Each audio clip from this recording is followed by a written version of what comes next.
నమస్కారం న్యూస్ 24 తెలుగుకు స్వాగతం. నా పేరు శ్రీ సౌజన్య. వార్తలోని ముఖ్యాంశాలు చూద్దాం. జగిత్యాల జిల్లా మెట్పల్లి పట్టణంలోని రవీంద్ర పాఠశాలలో భారతదేశ గణిత రంగానికి ప్రపంచ ఖ్యాతి తీసుకువచ్చిన ప్రముఖ గణిత శాస్త్రవేత్త శ్రీనివాస రామానుజన్ జయంతి సందర్భంగా మ్యాథమెటిక్స్ డే సెలబ్రేషన్లను పాఠశాల ప్రిన్సిపల్ సుద్దాల రాజేశ్వర్ గౌడ్ ఆధ్వర్యంలో అధికారికంగా నిర్వహించారు. విద్యార్థుల్లో గణితంపై ఆసక్తి పెంపొందించడంతో పాటు గణితాన్ని సులభంగా అర్థం చేసుకునే విధంగా ఈ కార్యక్రమాన్ని రూపకల్పన చేశారు.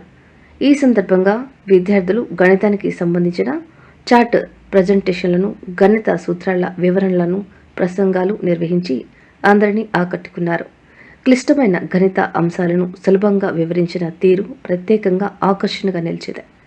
ఈ కార్యక్రమానికి సురక్ష హాస్పిటల్కు చెందిన రమేష్ రెడ్డి ముఖ్య అతిథిగా హాజరయ్యారు. ఆయన మాట్లాడుతూ శ్రీనివాస రామానుజన్ లాంటి మహానుభావుల జీవితం ప్రతి ఒక్కరికి స్ఫూర్తిదాయకమని, గణితంపై పట్టు సాధిస్తే భవిష్యత్తులో ఎన్నో అవకాశాలు లభిస్తాయని పేర్కొన్నారు. Good morning everyone. My name is Lakshya. I am studying the class in Ravindra School of Excellence.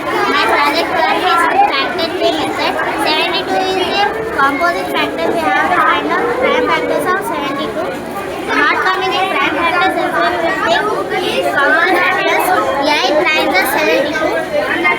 And we will take this question first. 2 4s are 8. 2 is a prime factor, but 4 is a composite factor. 2 2s are 4. This portion is completed. This portion is prime factors are 2 into 2 into 2. And we will take this portion. 9 is a composite factor. We will take this is a directly coming in numbers. 3 3s are 9. 3 also 9 is also